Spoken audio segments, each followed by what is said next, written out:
check when I get inside my truck, check my seatbelt, make sure it's in good working order, that it's not torn or not mounted. I'm gonna check my door, my window once again, make sure my window comes up and down completely. Once closing that door, I'll check my mirror, make sure it's not cracked, it's free from debris, it's clean, and that it's properly adjusted for me. Beginning at the top of the vehicle, start my way down, I want to check my horn.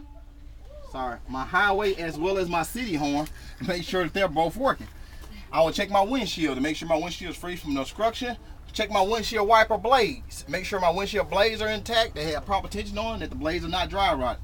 By pressing a button, I'll check my windshield washer fluid to make sure my windshield washer reservoir is full and it has fluid in it.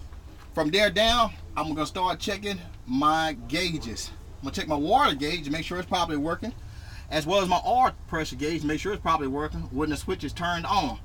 With that being said, also the third gauge I'll check will be my amp gauge, which is my voltmeter. Make sure that they're working, that they go into the working order position once the switch is turned on.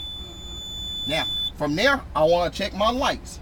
Starting at my headlights, I'll check my headlights, making sure my high and low beam is working, my lights in working order. I'm gonna check my left turn signal, I'm gonna check my right turn signal, and I'll check my forward way to make sure all of those are working.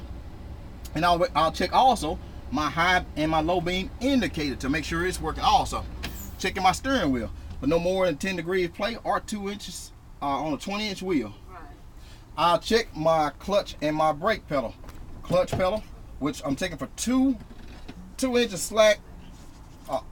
2 inches of free travel in the adjustment of my clutch. Checking my brake pedal pads as well as my accelerator pedal pads. Make sure that they're free from debris also, as well as instruction, and they're properly working. And with that said, my city horn, I want to check that as well as I check my highway horn. All right, to the opposite side of me, which is my right hand side, I'm going to check my trailer control knob valve as well as my tractor. Make sure my valves are both working, they're in good working order, and they're not leaking. I'm going to check my heater and my defroster, and it's working with my air.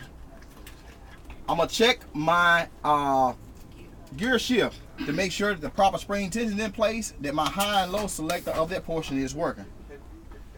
And I'm still while I'm checking all this, once I check anything that's air related, I'm going to listen for air leaks, a continued or ongoing air leak. I always want to check that. And also too, let me see.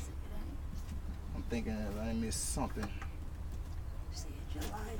Do you have to check the dome light? No. Okay, then. Well, that's it. The windshield wipers? Yeah, the windshield wipers and the tension on the blade and all that. I think that's it. You did good. You did all of it. I never had a preacher beside the truck.